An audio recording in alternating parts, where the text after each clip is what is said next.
wonderful talent. Welcome to Profitable Talents. I'm Alessia. And this is Jacopo. She's used to these intros for the Lazy Dancer Tips channel, and I like it. She does it every time I don't expect it. We wanted to record this episode to talk about something very important, and it's imposter syndrome. The reason why we wanted to talk about this is because not only we've experienced so much imposter syndrome in the past, but also our clients, they're going through lots of doubts about what they can bring to the table, their values. And if you are a coach or consultant, they are struggling just showing up in the way you want because you think everybody else is better than you. It's a very normal feeling to have. We've all had it, and we all have it right now. And we want to talk about maybe how to change perspective and how to see that you actually don't have any imposter syndrome. You're just looking at things in a skewed way. The very first big problem when it comes to imposter syndrome is that the way we compare ourselves to others. And you might not realize this, but the idea that you have about yourself, it's based on a projection of what you think everybody else is doing. And we believe it's very, very unfair and a skewed perspective. Now, let me ask you something, Alessia. When you started your very first videos, your first post on Instagram, did you feel like you were like at top of your industry, that you were like crushing it, you were going to like kill it, and who cares what everybody else think, or did you have some doubts? I can say that I had many doubts, many doubts, but I think what made the difference on that side was I just did it like pretty much all my life. And whenever I even in my career, there is that fear of judgment. There is that thing is like I almost saw it as a little thing out here, like a little creature up here little that goes, evil why are you doing character, this? Evil Alessia. Yeah, it's like, why are you doing this? Why do you wanna do something like this? Are you even aware there are other people out there that are better than you? There, you know, why you? Who should you be? Like, who are you to actually do this kind of thing? So when I first started, not only I had the imposter syndrome on how to create something online that no one else has really done. There were a few dancers out there that tried to create something online, but on the other, so I was kind of trying to copy what they did, or to be at their level, at their standard, or doing things that they did, trying to figure out if it worked or it didn't work based on the audience that they had, rather than thinking about what I liked or what I wanted to do, or what I could bring to the table.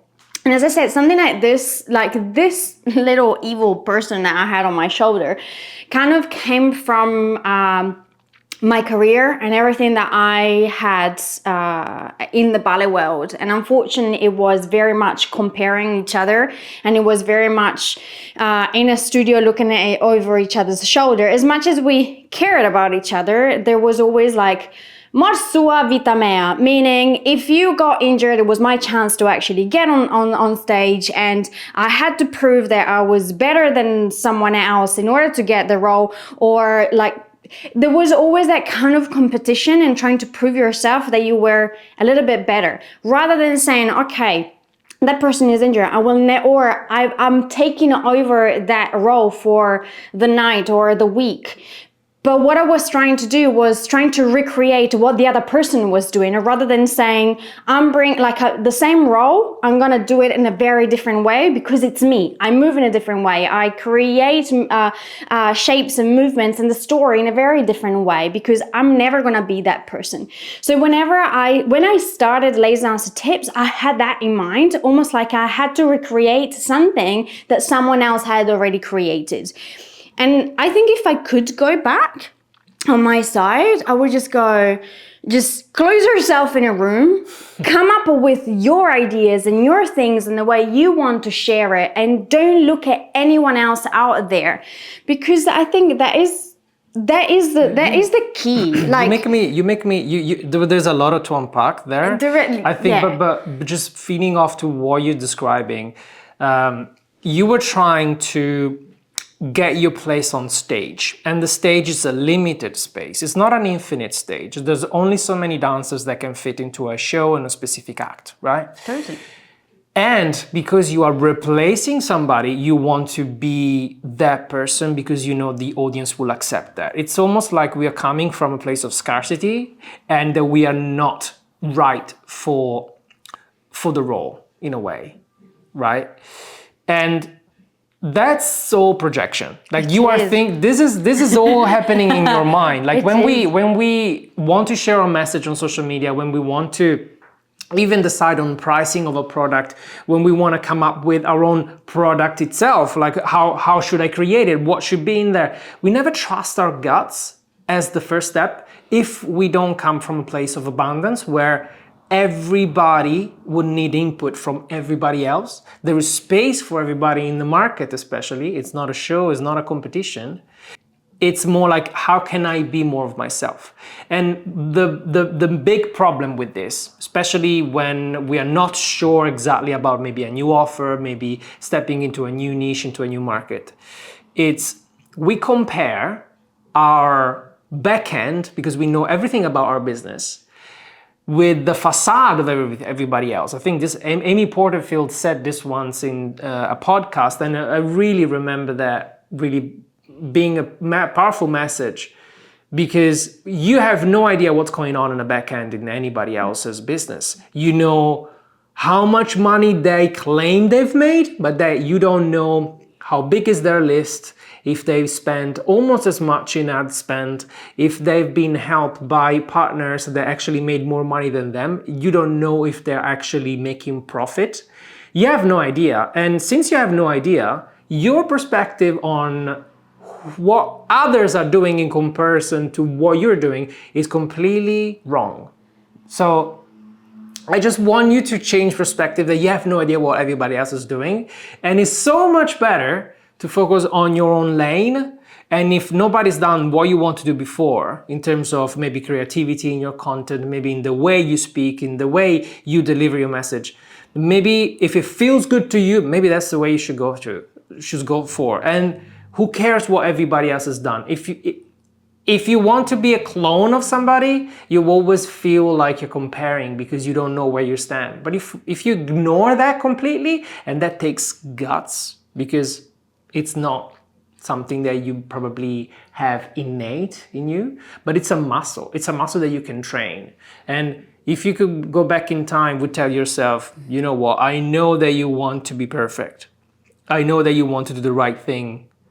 I know that you want to be liked. You want to be liked? I think that's the thing, is like you want to be liked, and sometimes we've got in mind someone that we want to be liked, but maybe it's the wrong person. Maybe it's the wrong kind of people that we want to be liked by. So that's funny, because I think we all get it backwards, because everybody wants to be liked, but the pursuit of being liked makes you somebody else, because your mind is on the mission of being liked, and that it's terrible. When you try to be liked, you are never yourself, because you think, well, nobody will like me, so I need to become somebody else and fake it or pretend I'm somebody else. That's why nothing is working and you feel terrible about it. But if you instead saying, you know what, I like myself, and that in itself it's a process. Because you need to prove yourself you are good, you are great at what you're doing, you have a passion for helping others. Once you've gone through that process of saying, you know what, I know my stuff. I can share it, I can help someone with this. Let me just try and help as much as possible. That's when people start liking you, because you are basically becoming more of yourself. I like this, like it's a process. It's about the energy that you emanate, and it's a process, and it changes. And it's funny because we had a conversation with one of our clients today, and one of the things was like, but people knew me from what I created before, and if I change things or even given different pricing on the offer that I create, they might be weirded out. And I'm like, but you are changing.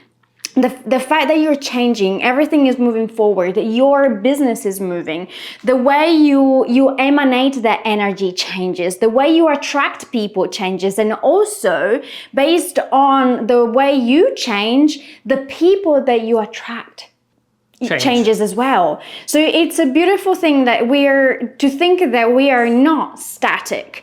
We are constantly creating ourselves. We are constantly growing ourselves. We're constantly moving forward. And funny enough is the person that I knew 10, 15 years ago is not that person anymore. I'm someone else. And tomorrow I'm probably going to be someone else again because I'm changing. I'm becoming more me, and I'm becoming more of that energy. It's so interesting to see this. Like the imposter syndrome goes away. I find it that goes away the more I accept myself and I change and I go and I move forward towards what my heart feels. It's such an incredible way to see life, and it's such an incredible way to see your business. Remember, it's nothing static. Everything moves forward. You grow. The business grows with you. The way you see yourself grows with you, and even the circle of people around you changes.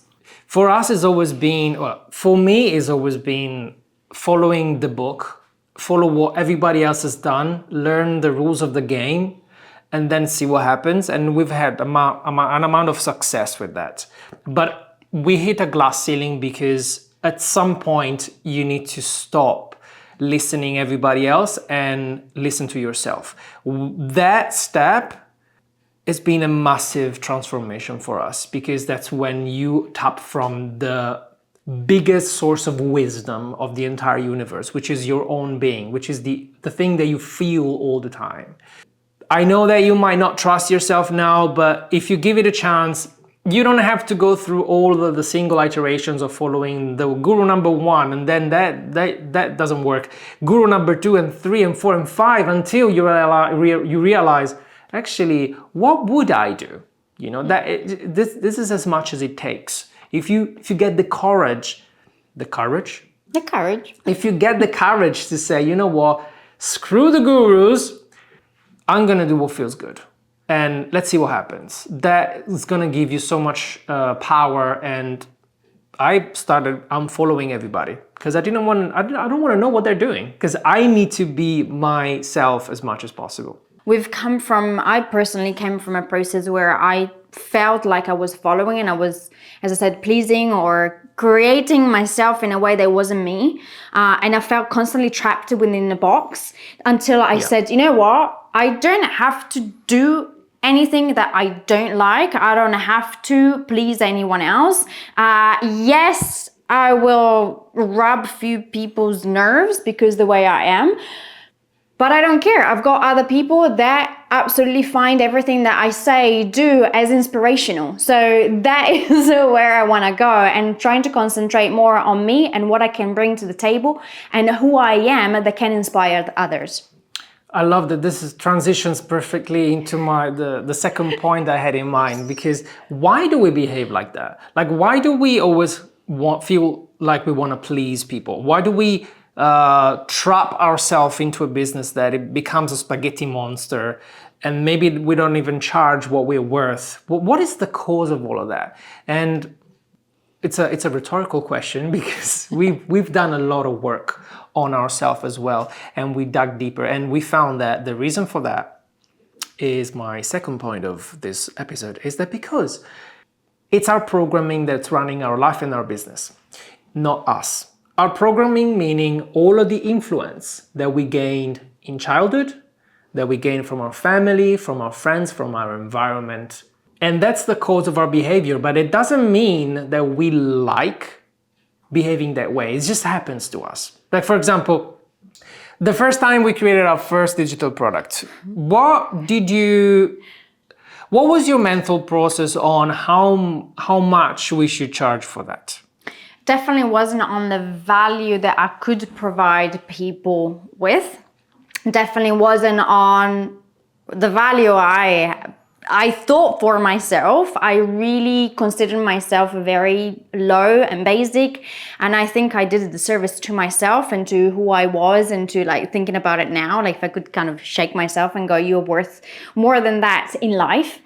The very first thought process I had was, I cannot charge more for my membership of a month than a single class in either London and New York a month.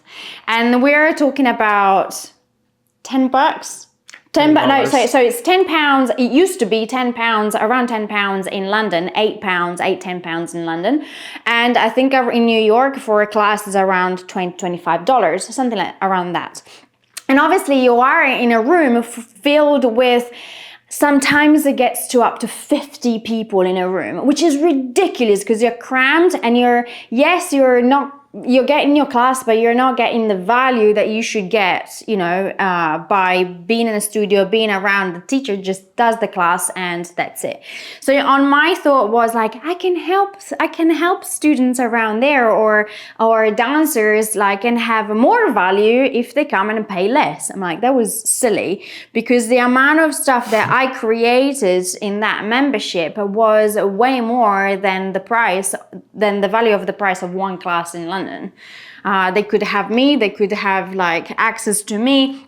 It was a community. It was a lot that I gave because I thought so little of myself that I was not able to just stand up for myself and say, I've got all this and I can share this, and I'm the deal. I'm the real deal right here, so. But we're so used to not brag about how good we are, which of course you don't want to become an arrogant prick, but depriving the world from your gift because you're afraid of stepping on anybody's toes, or maybe considering you not as good as somebody else, this only creates a world of people that are probably less qualified than you, they're less afraid of showing up and give people services that are not at the level that you would provide, only because you believe less of yourself. And this might be because many of us, maybe we have a bad relationship with money. For example, when I was 8 years old, my parent got divorced, and if you ask me what is the recurring memory of you with your parents in the house, for me it was always arguing about bills, and money was never enough. But I saw my dad working night shifts and my mom constantly at work, so I did not understand that money can be generated easily, because definitely that wasn't my experience. So without knowing, I always worked 10 times more than everybody else because I knew money was hard to make. I believed money was hard to make. And then when you come from that programming, and all the rich people are bad. And all the rich people are bad, because all the of course, rich people are bad. If your parents, which are the pillars of your existence, they are the foundation of everything that you hold dear, and the love and the positive emotions that brought you up in this world. If they think something, you would think the same, because you don't want to be judged by the very heroes of your life, your parents, for example. And then if they work hard, who are you again to just say, I'm not going to work as hard or put myself first in order to create the lifestyle that I want or the life that I want, because I'm going to be a complete failure to their eyes. It's like, you're not working hard, you're not, earning the money to pay the bills and all that. You're slacking, you're lazy, you're not doing that much. You're a capitalist pig. All of that, unfortunately, drives our actions, and it's not something that you can just delete like that, but it's something that you should cast awareness to. Every time you think about money and how much you should charge people, I want you to look at yourself. What happens to your physiology? Do you shrink down into a box because you don't want to say how much it is? Or do you feel like you're undervaluing yourself? Catch yourself doing that and see where that comes from. Think about, is it coming from what my dad used to do? Is it coming from the judgment I would feel if my mother saw me doing this? If that's the case, you need to free yourself from this prison, because this is just a story that it's locked in your head. It's not reality. It doesn't mean anything. Money is infinite in this world, and the value you can provide to somebody is specific to the person, and it's not comparable to anybody else. When you charge for money, it's giving people permission to also value themselves more. And if you don't do that because you are shy, you don't feel like charging for money or the right amount of money is right, you're basically doing a disservice to the whole world, because somebody with less problems than you would step in and say, yeah, it's $10,000, and they're not even that good. They've never done what you've done. We realized lately, I'm so naive. I think that everybody coaching and mentoring and teaching online, they actually done what they teach. And then the more I speak with people, the more I realize they haven't done anything. Or they write it on a book. Or they say, oh yeah, I'm just regurgitating everything that I've learned or I've seen others do, or helping other people creating something, but I've never done it myself. You might know all of the tricks in the marketing world. You know how a launch is designed, how a product is created and all of that. But have you got any idea what it feels when you launch your product and for the first 3 hours, nobody buys anything and you start overthinking your funnel and start changing things? They have no idea. Do you know that the big spike on sales is on the very last minute of the sales cycle? You have no idea how it feels to have your bum burning for maybe having bombed the launch.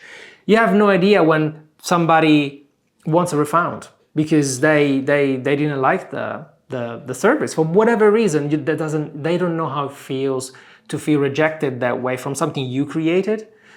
And I feel like if you have that experience, and you are letting other people without their experience leading the way and making the world of online learning, self-teaching worse because of it. And we were the same. We spent 8-9 years working on an online business, selling about $1 million worth in digital sales. We were shy to share what we've learned throughout the journey. That's insane. And it's a disservice to humanity. So if you catch yourself not doing what we're all waiting for from you, just realize that more and more every day. Because if you don't step into your higher self and you let your programming run your life and your business, you're always going to feel ashamed, frustrated, and you will hate your life without even knowing why. That is a big chunk of why. So be aware of that. Be mindful. The last point of this episode is, I'm very passionate about this point, and I remember the first one that said this was Alex Hormozi. He said, nobody knows what they're doing and everybody's a moron. And of course, he's known for being incredibly bold. He's achieved incredible things in his life. But then it made me think, it is true. I've spent 15 years in the visual effects industry. I've worked with Oscar-winning directors, not just once, but multiple times. I worked in close proximity with Christopher Nolan, Peter Jackson, and many other very big directors.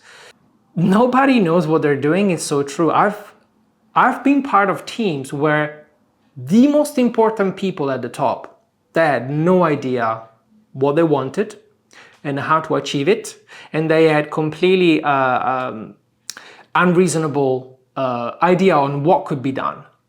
But you know what the common thread from all of them was? They did it anyway. They didn't care, and it's true that nobody knows what they're doing. I remember the first job I accepted in Australia was on film. My first film, I was 20 something, and I thought that all the people working in visual effects were geniuses. Then I arrived there, I meet people that came from Disney, from ILM, people that did Star Wars, not the latest one, the original one. That's how old I am. And I thought, oh my God, this is like a heaven of titans. And then just by being there for 3 months, I realized There were slackers. There were people that were just pretending. There were people that actually didn't know the things that I knew as a 20 years old, just self-taught. That was the very first time I realized these people are covering senior roles. They're working on movies that are going to be seen on theater all around the world. They don't know what they're doing. And it made me feel a bit better about myself, because I was trying to get to that level of I need to become a master, whatever master means. And in reality, everybody is trying to do the best they can. Some people pretend less, some people pretend more. But the thing that I found is that I was not able to pretend because I thought I had to be perfect all the time. And I wasn't.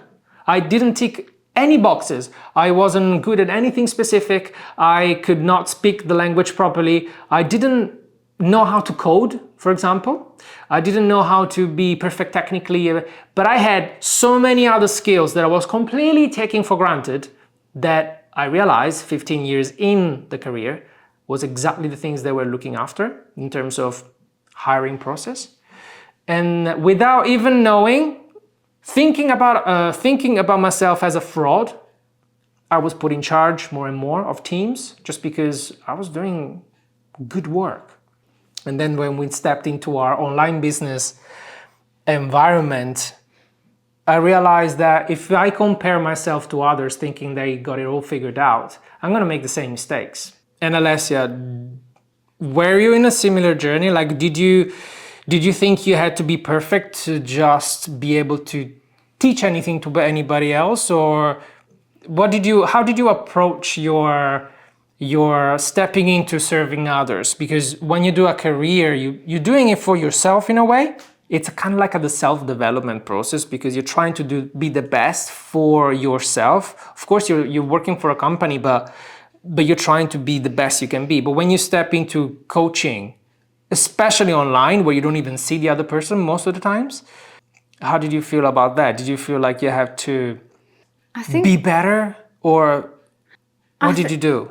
It was an interesting, I like that question. It was an interesting process. I think I needed to reinvent myself because it's something that it wasn't done before. It was it was scary because I said there was no mentor for me to understand what I needed to do. But again, like that imposter syndrome started coming back into this because maybe I wasn't trained as a teacher, like all these there's always a catch. There is always a catch. Like I wasn't trained as a teacher, but I had all that experience when I just needed someone to kind of lead the way or tell me a few things. But everyone seems that if you're a dancer, you can not teach, and rather than just saying, oh, you've got all that experience, you just need X, Y, and Z to become the best coach out there that there is.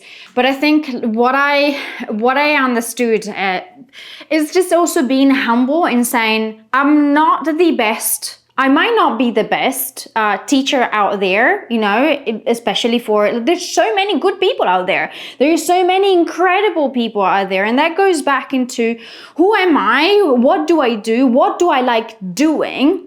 And who am I going to attract by just being myself? So I think what I needed to do is to reinvent myself as forget about everything that everyone else was saying out there. It's like, you don't have a piece of paper that says that you can teach. You don't have I wonder who gives these pieces of paper. Exactly. Right? Yeah, let's talk about that. You have a certain experience. It's like, yeah, I do have a certain experience, but also, for example, what I did know is that I didn't like teaching specific people or specific age ranges because it wasn't for me. It was something that, so I kind of started ticking the box and say, what do I want to do? How do I like it? Who am I? Right? So what is Alessia? What is Alessia's world? What do I like to do? And who can I teach and create content for? And I think the very first thing that came to mind was what would I have wanted like as me back in the days, who did I want to do? Who did I need? Who was I looking for? That was the very first question. So I started creating stuff that I wish I had. And that then changed and developed because the person I was at that time was trying to embrace and fulfill a little childhood dream from adulthood to the younger me. And the funny thing is, it actually attracted people my age that wanted to hug and to fulfill that childhood dream. It's like, I wish I had this when I was younger, but now you have it now.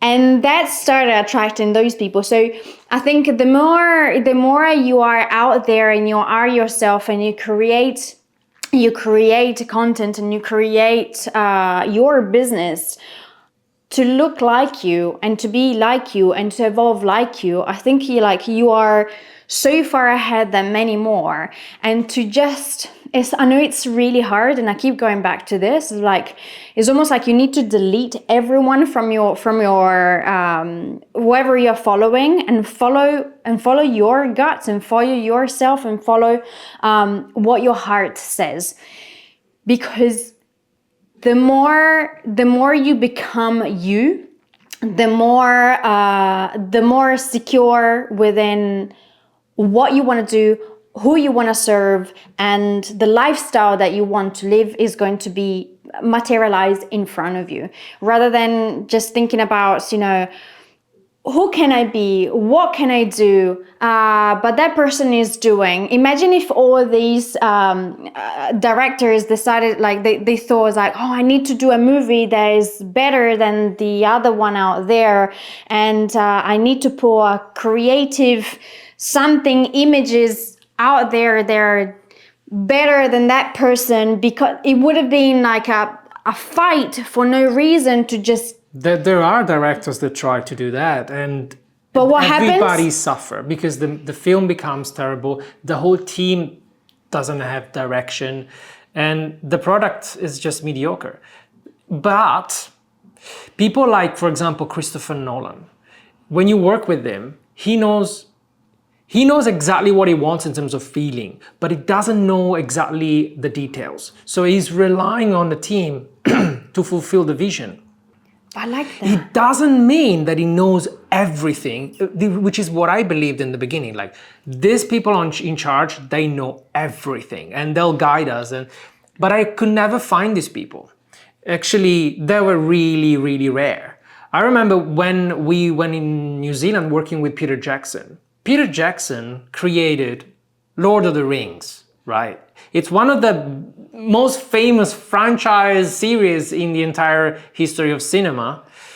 And I realized he wasn't really sure about anything. He was very kind, very also shy guy in a way. And every time that we had to face a decision in terms of design, it could have been visual design, it could have been editing in terms of sequence design. He was relying on so many people to do any type of decisions. He had no idea out of the box what was going to be. So that made me realize, if Peter Jackson doesn't know everything to begin with, who am I to want to be like that? Like, to be somebody that doesn't even exist, right? But also it makes me think, because wouldn't it be boring? I find it, I understand having a structure and everything that you do, having things planned, or having an idea of what you're going to be talking about, or what you want to create, or how a video should be, or how the business should be in place. Of course, it's always very good. But I always think about it as a show. Anything, whenever you start, not just creating the show, but in the way it's put on in the theater. You know how the show is run, but there is always a week or a day or something where everything that you planned goes out of the window. So by having, you do have a vision, you do have the end goal, you do have how it feels and how you show up. But the beauty of creating a business, a show in this case, was be prepared of anything that comes your way and be ready to pivot, change, and even step into someone else's shoes or costume and do it and create for yourself a different role right there, right then, because maybe that person is not there. So by being open to create, being open to mold yourself, and like Peter Jackson did, create the film with others around you, he actually created something that stayed in history rather than just having it planned and being so stuck into having to follow something or someone or the rules and not being able to free yourself and to pivot and change. I think that is a very beautiful way to see not only how something is created, but also how you create your life, how you create your business, having the idea of how it should feel, how your life should be. I'm very passionate about this. I think we most of the time things backwards. Like, we create a business to give us the freedom and the lifestyle, rather than thinking about the lifestyle and creating a business that will help us create the freedom. So think about the show and or a film like this way. You have the feel, you have the idea, you have the vision, you have all the images in your head, but allowing yourself to and others to chip in and to create that will actually create something much better than just like closing yourself into a box that maybe doesn't fit you, just because someone or a guru or whatever you've read in a book said. Everybody's an imposter if you think about it. We all have self-doubt. We always trying to, and that's good. The reason why we have self-doubt is because we are always trying to improve ourselves. So it's a good thing. And it's not a syndrome, it is a gift. It's a gift that needs to be helpful though. If you want it to be helpful, don't take it as something that will push your energy down and your will to do good in this world, but use it as a fuel to say, okay, I have no idea what other people are doing on the back end, so I should not compare because my perspective will be wrong. So get those ideas out. Second, if you're doing something out of programming from your family, your friends, your environment, be aware of that, and when a immediate reaction to something, like for example, to money, to showing up on camera, to whatever that is in your business you're doing, if that's out of a programming, catch yourself doing that and swap it for a different, more empowering action. The more you do it, the more the muscle of self-mastery will kick in and will get stronger. And also, everybody's a moron, nobody knows what they're doing, so be you, right? Which is the most difficult thing to do. But when you start from that point of view, like, I value myself, I don't compare, I don't care about what everybody else is doing, but I have to do it anyway because I need to make a living and I want to help people. I think what you did, gifting people of their childhood dream, was something that you were in a way forcing yourself to do. And when you have no other options, you should follow your gut. That's your go-to. That's the last resort for most of us, but it should be the very first choice all the time. Because you can make a mistake and course correct, but if you're sure about who you are, where you stand, and if you have a mission, like I want to help others doing this, we want to help others have fulfilling businesses, by removing complexity and having scalable offers that can be managed with just you and a VA, making a huge amount of profit. That's the mission for us. We are always going to find a way to do so, no matter the strategy, no matter the funnel, no matter the lead generation gimmick that you apply on top, because we know where we stand and we know what we believe in. And I would want you to come from the same place. I want you to value yourself more, because the imposter syndrome is just one thing that we tell ourselves, because underneath it, there is some demon that is completely in our head that doesn't want you to change. It doesn't want the scary thing to happen. But when you step into the scary thing, we found beautiful things happen. So the brain has got it backwards, and you need to be aware of that. Enjoy being you. Go out and be you, and ask yourself, what would I do, rather than what someone else would do. I actually recorded a video where I share my entire story from when I was like 20 something years old into actually working with Peter Jackson in detail. The culmination of how that happened in a video, that if you still feel imposter syndrome, that video is going to give you a good idea on how you can still do great things but shitting your pants all the way to it. And here's the link to it.